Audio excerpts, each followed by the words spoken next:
Franz. ¿Qué onda, homie? ¿Cómo andamos? What's up, man? Good. Happy to be here. Machín. Gracias por venir. No problem. Todos te watchan, güey, por todos lados, ¿verdad? Por eso I want you to come by, ¿verdad? Speak to us y la madre aquí, ver qué rollo. Todos estamos watchados, que andas en downtown, en todo el desmadre y la madre. En aviones, por todos lados, ¿verdad? Todo United States, para acá, para allá. ¿Cómo comenzaste grabando gente ahí en downtown, güey? When was your first time? From the very beginning? Yeah, from like the first one.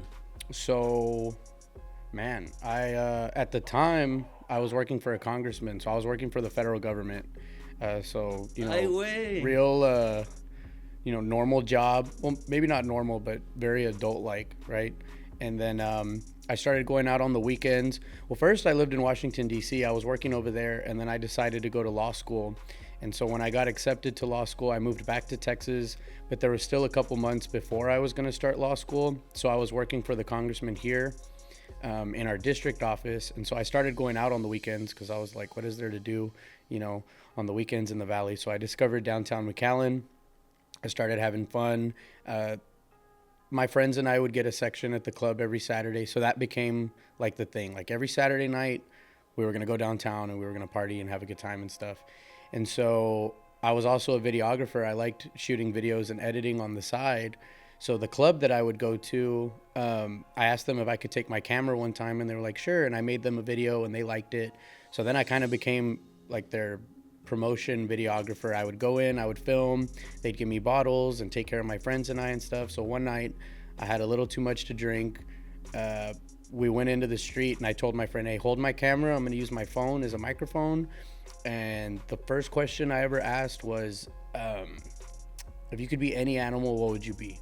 I don't know why that's what I thought of, but that was the question. And so I asked it. It came out pretty funny, and then I never posted it for like 2 months. It just sat on my computer. And then one day when I was at work, I said, you know what? I'm going to kind of put it together, and I'm going to put it on my Twitter. So I posted it on my Twitter one night, and I had 200 followers.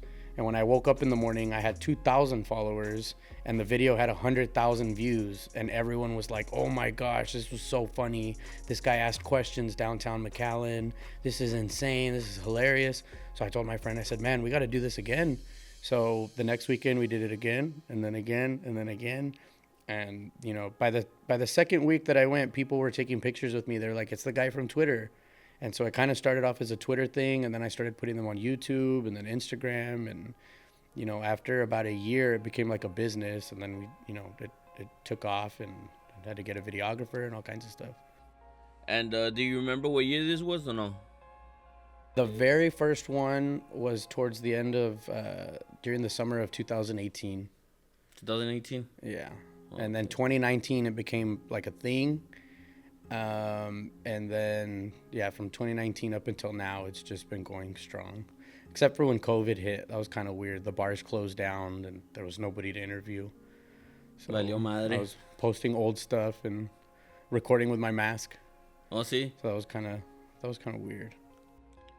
Oyes, y going back, cuando trabajabas para el federal government, ¿cómo jaló ese jale? Like, how did that start? ¿Qué rollo? So, man, if I take it way back, I skipped high school, right? So after eighth grade. What high school did you go to? I didn't go to any high school. So I was technically homeschooled, but I started college when I was 14. So after eighth grade, I took my SATs and then some exams called the THEA and the AccuPlacer, and I got into college. And normally what like high school students will do, it's like dual enrollment. So they'll be in high school, but they'll take college classes. Oh, yeah. So that's kind of what I did, except I just did full college classes, like full time. So I got my associate's degree when I was 16. And then I was at STC. Then I went to UTPA before it was UTRGV. And then I transferred to St. Edward's University in Austin. And I was like the youngest person to ever graduate with a political science degree. I was 18. When I got my bachelor's, when I graduated from college. So everyone that I grew up with, when they were a senior in high school, I was a senior in college. So I graduated. I started working for the state. I worked at the Capitol in Austin. I worked for a state representative. And then I got asked to work on a campaign for someone that was running for Congress. So then I was working on a campaign down here for Vicente Gonzalez. They say Vicente con la gente. I don't know if you remember seeing all that stuff. So then when he won, he offered me a job to work for him. So I moved to Washington, D.C. when he won, and I worked in his office in D.C. for over a year. And I was part of his legislative staff and stuff. And then he convinced me, I wanted to join the military. So that was always my dream. I was just kind of doing that to make money and just kind of be stable. But he convinced me to go to law school. And my dad's a lawyer. So I knew I always wanted to be a lawyer, like long term. But at the time, I wanted to join the military while I was young and fit and stuff.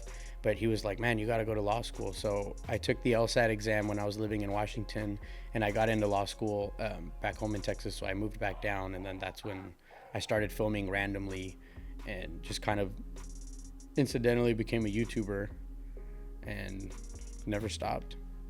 Y cuando estabas allá in Washington, did you ever go out over there to the nightlife over there, or you were just grinding? Oh, yeah, it just wasn't documented. Oh, sí? So, yeah, it's in my snaps. A la madre. It's in the vault. Is there any time you're gonna put like behind the scenes or that out or something? Not from that period. No, that goes with me to the grave. But no, there were some really cool spots to go out over there. I'd actually like to go back over there and do my interviews, because there were some cool strips of bars and stuff like that. See? Yeah, there was some. It was cool. The nightlife was cool. I've filmed in all kinds of. We've done Vegas, Miami, Austin, Houston, but you know what? Nowhere compares to McAllen. Like the content, the people, you can't beat it. Pues 956, ya sabes, puro desmadre time a la verga. Exactly. Sí, pues ya watchas todo ese jale, güey. In any of those videos that you've done, nunca te han cagado al palo como, güey, estás grabando mi ruca, qué pinche onda, o estás grabando mi vato, o no pongas ese jale a la verga. Va a haber pedo, or something que te hagan hecho de pedo. Okay, so typically with that, it's more like, I'll get a message like, hey, bro, you interviewed my ex or my girlfriend or something like that. But it's nobody that I know, and it's nothing intentional, But that's as far as it goes. Like, oh, my ex was talking shit about me, or, that I don't like that guy or something like that. But it's really none of my business, and I'm not involved with any of that stuff. But there's been some people, and then when someone doesn't want to come out later, like if they hit me up and they're like, hey, I was out on Saturday, I was really drunk, I answered a question, I don't post them, I'll take them out. So I'm real cool about that. If you come out on a YouTube video and you don't like it and you hit me up, I can still take you out. So I'm not trying to like mess with people, or like ruin anyone. So. Pero during the spot, nunca ha habido altercations, like during right there ahí, con veas que andan todos bien mamados y la bien locos y la yeah, actually, before I had security, before I had a bodyguard, there were a couple altercations. We got jumped one time as a group. Oh, neta? Yeah, that one was pretty bad. The girl I was dating at the time, so these guys, they pulled up and they were like, hey, tú eres el vato de Facebook, and they jumped out and like they wanted to fight. And so like I was fighting one guy, and my videographer at the time was fighting one guy, and then one of them just punched the girl that I was dating behind me. No mames. And she hit her head on the concrete, and she had an internal brain bleed like a centimeter, and went to the hospital and everything. She was unconscious. She hit her head on the concrete. And so like those guys all got arrested. I had another friend get jumped while we were all out there and stuff, and so that's why I had to hire a bodyguard and start, having security. And I think when I first did that, people were kind of like, why do you need a they're like, why do you want a bodyguard? You just want to look cool. And it's like, no, there's a lot of people like to fight down here. Oh yeah. And not just fight. Yeah, Sacan cuenta y la verga, ¿sabes? And so he's armed and stuff, and that's helped kind of deter a lot from happening. Nothing's really happened since he's been there, because nobody's gonna mess with me when I've got that guy next to me. But before, and it's mostly like jealous people, or maybe they're super drunk and they just want to fight for some reason, and they see the camera and the light and stuff. Quieren tirar show, ya sabes. Yeah, they just want to cag stick and stuff. But thankfully, nothing's really happened in the past like year or two. Machín. And what's the craziest one to you que tú digas como este jale estaba loco, or did you not even post it, or is something that you posted que digas como this is the craziest story? Because I know you ask a lot about like relationships. The craziest one has to be the Hispanic guy that said the racism racism clip or whatever, where they said he ended racism. Yeah, because that one, when we filmed it, I wasn't gonna post it. I was like, I don't know if I should share it or not. But then I thought, you know what, I'll test it. I'll post it on Facebook. So I remember the night that I posted it. I posted it on Facebook, and I was getting ready to go out uptown. And so I posted it. I got an Uber. And by the time I got uptown, it had 1 million views on Facebook. And then by the time I got to like the second or third bar uptown, it had like 2.3 million views. And I was like, wow, people really think this is a funny clip. So then I put it on YouTube. I posted it everywhere, and then it came out on the news in Mexico, in Russia. Logan Paul did something with it. PewDiePie did something with it. KSI did something with it. It's been on these podcast episodes, you know, in LA and stuff. And so that clip changed everything. World Star posted it. Nationwide, you know, Hoodville, Funny Hood memes, like all these crazy pages with, you know, millions and millions of followers posted it. I remember the week I posted it on Instagram, I had like 91,000 followers, and I had like 113K like a week later. Like it was blowing up. And that clip's been taken from me so many times too. I mean, on YouTube, someone posted it like 2 weeks ago and it hit 15 million views. I've seen it with like 30 million views on TikTok. That one is just everywhere. So when someone's like, they're like, what kind of content do you shoot? If I show them that video, they're like, no way you're the guy from that clip. And I'm like, yeah, that was my video. Yeah. Y hablando de ese jale, güey, how do you feel personally and in a business way que like the shit that you shoot, va, alguien más lo agarra and then they upload it to their own jale? Do you strike them? Do you ask them to take it down like acá legally, or you just let it ride? So when that started, it really bothered me, especially when I would have my watermark on a video and they would put theirs on top of mine. Like they would even put a black bar over it. There's some where they wouldn't even put their watermark. They would just cover mine and black mine out. And I was like, oh man. And then, you know, yeah. And then I kind of just started to realize like, hey, that's the industry. It's going to happen. People are going to steal your shit. But in the beginning, it used to really bother me, and it, you know, hey, go report this page. And I mean, there's pages with my name on them. They're like, you know, Steven Franz with 3, and then they start posting all my TikToks and stuff like that. Someone just sent me yesterday, there's a Facebook page. I was going to tell you that. I just saw it yesterday. They say Steven. Yeah, did you see the cover photo on it? No, I just saw the name. Guys, nalgas. But they're getting views that way. Yeah, they're getting views, and so I don't know. There's some companies where they can take the money that's being made with my content on like Facebook and stuff, and they'll send it to me. So I've got one that does that. I need to see if I have it with Facebook, but I've kind of gotten used to it. I just don't like when they black out my watermark. Yeah, at least leave like, the name, para que te vayan a perseguir, yeah, no. And I used to ask the pages like, hey, can you tag me? I stopped doing that because there was a page and it had like 10 million followers and they were sharing my videos, and I messaged the guy and what did I say? I was like, hey man, do you think you can tag me on that video? And he sent me a little crown emoji, and he's like, here's your little crown king and all this stuff, and then he blocked me. And I was like, you know what, I'm not even gonna ask like anymore. But mierda, yeah, it's a lot of pages do that. Sí. Otra pregunta, homie. Are you single or you got a girlfriend? You got a girl? I'm single right now. Sí. Yeah. Right now. Right Pero now. a lo mejor mañana no. Right now. Maybe not tomorrow. Yeah, I'm single right now, kind of focusing on myself. I need to study for the bar exam. I take the bar exam in February to get my license to practice law. And so it's kind of hard, you know, when you're in a relationship, especially doing what I do. You got to be, you know, really understanding, because with, you know, just what comes with the territory. There's always girls at the club. There's, you know, girls that are going to be needed for my content. And, you know, I've and you have to socialize. Yeah, I mean, I've got to socialize. A lot of it's, you know, for show. But with the perception that's put out there, I mean, it's tough. I've tried to date and talk to really good girls, and they're understanding at first, but then they can't deal with it, where they're like, oh man, why are these girls in your section? And it's like, you know, that's what I do. I'm downtown. I have to be at the club on Saturdays. I have to film and stuff. But, you know, I'm not what it looks like on social media, but you still got to be a really understanding person if you want to date me and be with me and stuff, because I'm always traveling. I mean, we were in Miami last week, and then Houston, and then Austin, and then Houston, and then McAllen, and then back to Houston, and then back to McAllen. And it's like, you know, I get booked at clubs in Houston and stuff to show up, so then people are showing up in Houston. So if you're dating me and we're doing like a long distance thing, it's like, you're gonna have to understand that it's work. But when I post it, I mean, it looks like fun. So that's kind of hard. Yeah. So takes. Yeah, I saw you in Florida, and that was con Grupo Frontera, ¿verdad? How was that, man? That was dope. That was a really good time. Those guys they're really cool guys. ¿Cómo conectaste con ellos, güey? Well, when they came down, when they performed here, I was at their show and I got to hang out with them. But actually, how that all started was I did a podcast with them where we played Truth or Dare at Paint Arena, I think in May. And so we got to spend, an hour or two together talking. And then we all kind of followed each other on Instagram and, kind of started messaging each other and stuff like that. And then we were in Houston with my jeweler and we were hanging out with Brian, the bass player.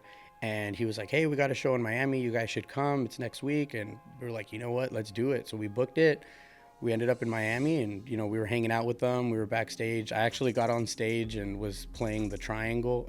So I ordered one of those instruments, the little triangle with the little thing. And I took it in my pocket and I was like, hey, I'm going to join the band tonight. I'm going to be the seventh man. And so, they were really cool and chill about everything. We were hanging out with them and drinking with them and stuff and got to know them really well. And, it's got to the point where we're able to go to their shows and hang out with them. And they're a really cool group of guys. They're really nice. They're really humble. And the fact that they're from here is really cool. So that's lo que te iba a decir. Como I know it's crazy for you, but it's crazy for the people from here to see también that, like, not just you from here, también ellos, like, people from the valley are coming up, got you, like, they're doing big things. Está con madre, because that inspires. Yeah, that's what I was telling him. I was talking to one of them, and I was like, that's so crazy that you're from the valley, that you're from the 956 and stuff. And then they're like, dude, wait. I'm like, all of us, we're all coming up together. And it's really cool because, we're shining a light on the valley right now. A lot of people that are, from out of state, they know where we are. Even with my videos, I was titling all of them like Downtown Mcallen. And so I've had people in Florida and, Las Vegas, LA recognize me. And I'm like, oh, are you from the valley? And they're like, no, we've never been. But we watch your videos. And, you go through the comments and there's people from, New York or Arizona or whatever. And they're like, we got to go here and party. We have to check out the valley. Simón, pues hasta aquel vato Drake, güey. Aquel güey, yeah. Pues I saw that shit. I didn't believe that. Like, at first, so we were shooting at spring break, and then we went to Whataburger. It was like 3 a.m, and we're in line to order. And I'm going through my requested messages on Instagram because it just gets flooded. Mm-hmm. And I see Champagne Papi with a verification check mark, and I click on it, and it's like, bro, where do you shoot these videos? Or I don't know what he said. And then I clicked on the page, and it said, what does he have, like 100 and some million followers? Or I don't know what. And I was like, man, this is a really big fan page. I was like, this is crazy. And then I kept looking at it. And I was like, how'd this person get the check mark or whatever? Because it was before you could buy the check marks. So I give the phone to my videographer, and I'm like, is this Drake? And he looks at it, and he's like, bro, Drake just hit you up. And I was like, there's no way. And he's like, Drake just hit you up. He's like, you have to respond. So I responded, and then he responded back. And he's like, this is so wild and everything. And I'm like, no way. I lost my appetite. The girl at Whataburger's like, what do you want to order? And I'm like, nothing, Drake. I'm talking to Drake right now. Can you believe that? She's like, this guy's crazy. And so, then I go to my stories, and he's watching my stories and stuff. So I'm just waiting until we run into each other, and maybe I can do something with him down the line. That'd be really cool. Oh yeah, está con madre. That was definitely one of the big moments that made me realize you're always gonna remember that shit. Yeah. Aparte de Drake, who else como que you couldn't believe también más o menos oh shit. There's a lot of actors and actresses. I know some big stars that follow me. This girl Madeline Klein. A lot of NBA players, NFL players, Ezekiel Elliott, people like that, DJs, Stevie Aoki. There's rappers and artists. Yeah, and it's like I didn't even know until I'm like, oh, who liked this post? And then it's like, hey, Stevie Aoki. And I'm like, holy shit. But a lot of athletes. So I'll just scroll through and I'm like, oh, this guy plays for the Giants and this person plays for the Raiders. And, oh, look, there's a Lakers player here. And, it's crazy. There's a list. We need to put them together. Jennifer Coolidge, an actress who's really big. She follows me. And there's probably some that I don't even know about, because I just, need to scroll through.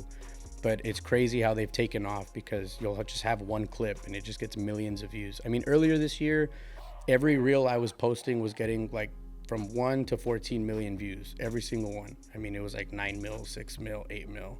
And so when you really think about how many eyes are on your content and you're hitting, it's crazy how it takes off. It's like a wildfire. So it's pretty cool. Está con madre, güey, está con madre. Another badass thing que guache que hiciste, güey, que andaban en H-Town y que todo tu team agarraron las 956 chains. So this is the one I just got for my birthday from Houston Diamonds. And so it's got the Houston Diamonds? Yeah, my boy Carlos with Houston Diamonds. So it says Rio Grande Valley. It's got the counties and then the palm trees. I'm really happy with it. This one's crazy. So I've got this one and then the 956 one. And people recognize it everywhere. I mean, they're like, hey, puro 956. It's like all over the state. Hell yeah. Está con madre, güey. Está con madre. Thank you. So, guache machín y pues están representando sea que andas y pues el team también lo tienes acá, so and then we just got the 956 one for Nahum and McLevin and Daniel. They all got 956 pieces now with a little YouTube play button on the top. So now we're all shining. Nahum, el camarada, aquí está el he's here too. Es el que anda con el camarada acá por todos lados y la chingada. McLovin, pues, how did you meet McLovin? Did you meet him there on that first video? That was so random. So we were filming one night. And he just walks up and he's like, hey, you know McLovin? And I'm like, yeah. And he's like, I look like him. And I'm like, I know. I can see that. That's crazy. And, you know, he was really drunk and stuff and gave us some really good content. And then he started an Instagram. He didn't even have Instagram at the time. And he called it like 956 McLovin or El McLovin Downtown. I don't know what. And I was like, man, you know, I'm going to start hanging out with this guy. And I feel like we can do a lot together. And so at first it was just kind of like a business thing. We were, you know, he was giving me content and I was promoting him, but we've actually gotten really close to the point where, I mean, Nahum, McLovin, Daniel, I, and a few others, it's like, we're like a really tight crew. I mean, we almost treat each other like family and stuff. So McLovin goes on a lot of the trips with us.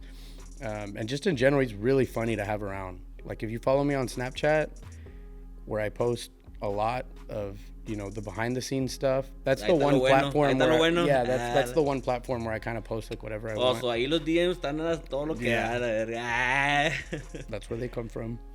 But yeah, no, he's gotten really close to us, and so we take care of him. I mean, we just flew him to Houston like 2 weeks ago randomly. We hit him up and we were like, hey, get to the airport because we want you over here. And we flew him over there and we took him to a rooftop bar in the Woodlands and they had him DJing. They had him behind the DJ booth and he had his McLevin driver's license from Hawaii. And he was showing it to everyone. It was really cool. It was a really good time. Machine. Yeah, I've seen the driver's license. El camarada se la llevó. Jking had found the license, ¿Es el que le pasaste? The McLevin one? Yeah. No, machine, güey. So after this, when you finish the bar, are you still gonna continue doing this, or are you gonna stick more to the lawyer? So I mean, being an attorney is like definitely the long-term plan, but I've like fallen in love with social media and it's become such a big part of my life that I'm not gonna want to stop, you know, putting out content and stuff. So I think at least for another year or two, I'll still do interviews. And when I'm downtown, I'll promote my law firm. And so I can be like, hey, if you ever get into a car accident, you get arrested, you get a DWI, you know, hit me up. Yeah, I feel like it's the perfect business plan, you know. You know, the people downtown have been there for me. And, you know, without them, without the supporters, I wouldn't be where I'm at on social media. So I want to be able to kind of give back in that way. And, you know, it's like you've helped me grow, so I can help keep you out of trouble. Or if you get hurt, you know, get you the highest settlement possible and, you know, fight for you in the courtroom. Because there's a lot of lawyers down here and they don't want to put up a fight. You know, they're just about quick checks and stuff. But yeah, and they do the backdoor deals with the DAs and all that. So if I can, you know, do it on a more personal note, I feel like that's going to go a really long way. But that's the long-term plan. But I'm definitely going to keep doing social media. So I'll keep doing the interviews for another year or two. And then, you know, maybe get into like vlogging or podcasting and stuff like that.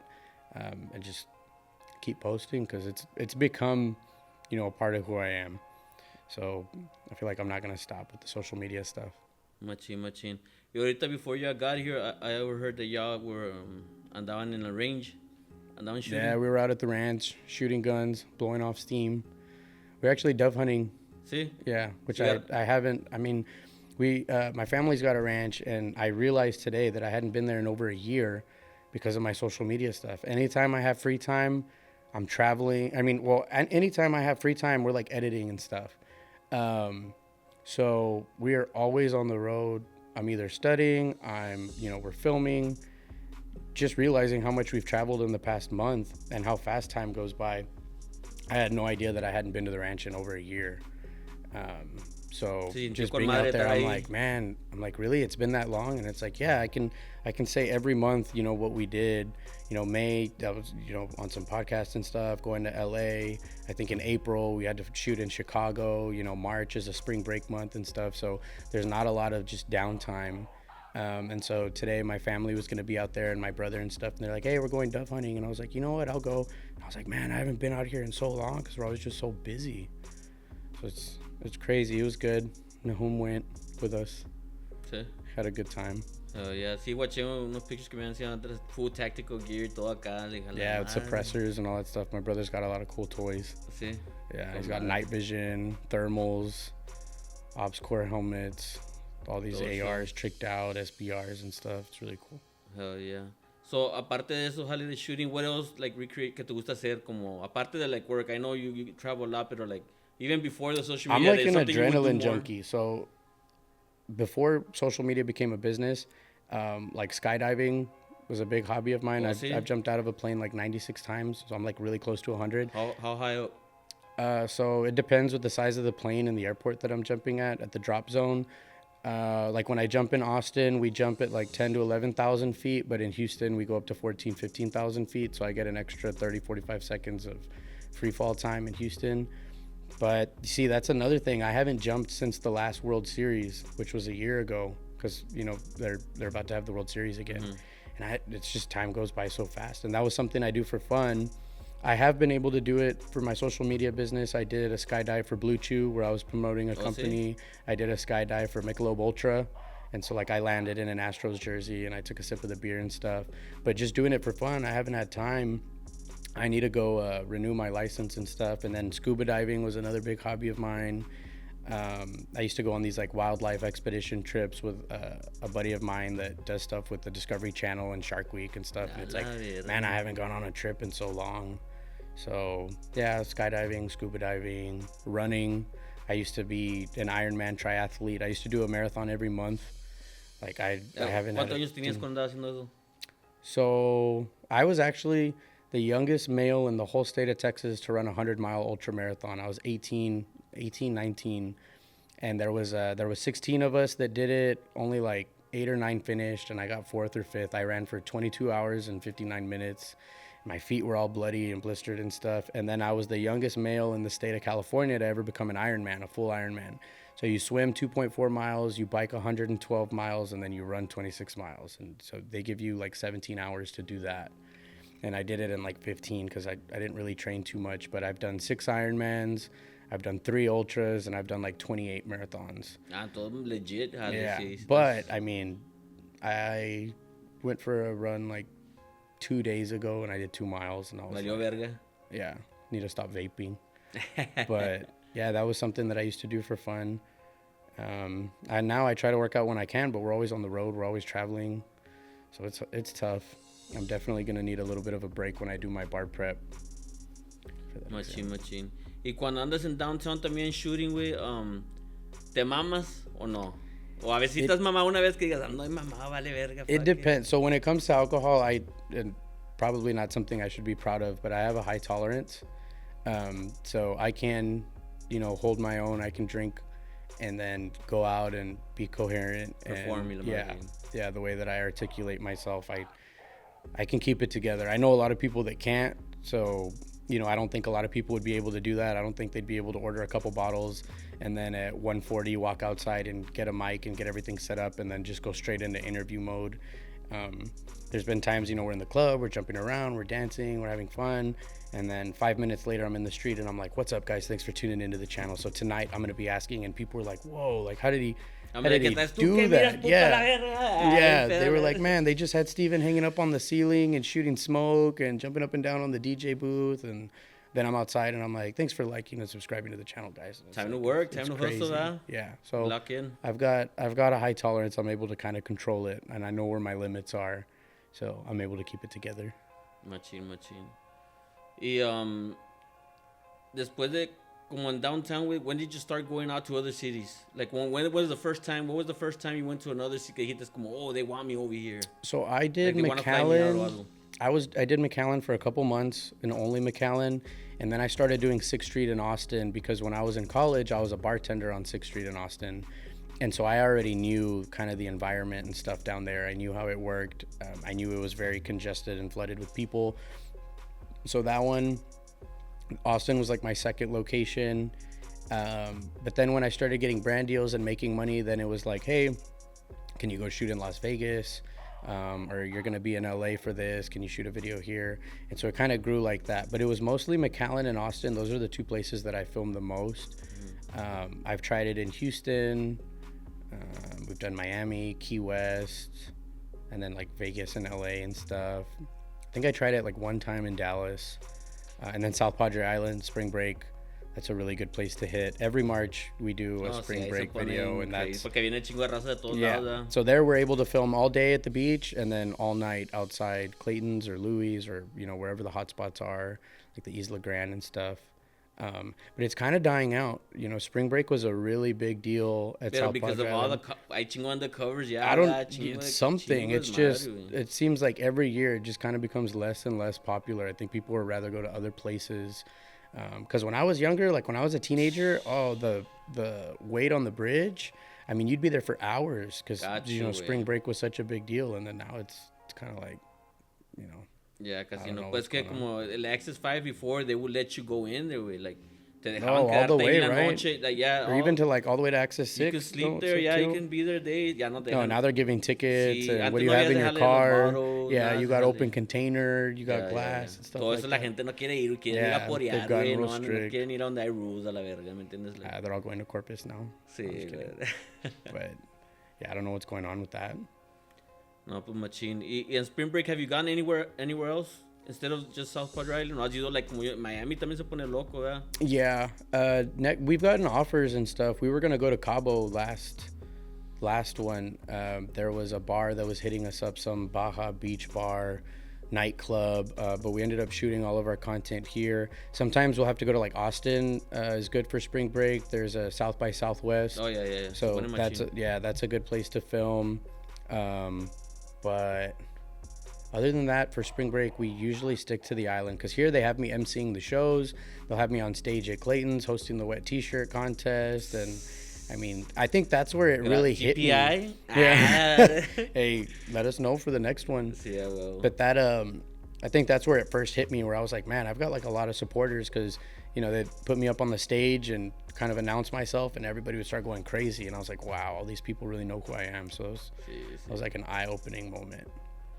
Y cuando haces shoot, nunca te han cagado palo la jura, güey. Like, the cops nunca te han como, hey, no puedes hacer shoot aquí. Anywhere else, like, or... I mean, it's become a regular thing where, like, in McAllen, when it's like 2:30, 2:45, they kind of start blowing the whistle, shine their light at me, and they're like, hey, you got to break it down, go to the sidewalk. Because just your presence alone will keep people there. Yeah, so, I mean, there's times where we have 40, 50 people just around me, and sometimes the cop thinks there's a fight going on, so the cops will show up, and it's just people that are picking me up and chanting with me, and they're like, hey, Steven, and they're like, oh, there's a fight, and it's like, no, it's not a fight going on, which I get it stresses them out, so they try to break that up. Austin's really good about it because there's a lot of people that film and go out there. They have the cops on the horses, stuff like that. But Miami was pretty chill. Miami, the cops were telling me where to film. Oh, see? Yeah, the officers. They were like, hey, you want to get the real funny drunk people? You got to go around the corner. You got to go to this spot. Like, go right there. And I was like, oh, thank you. Appreciate it. So that was kind of cool. But we've never really had any problems. No, so it's been good so far. Knock on wood.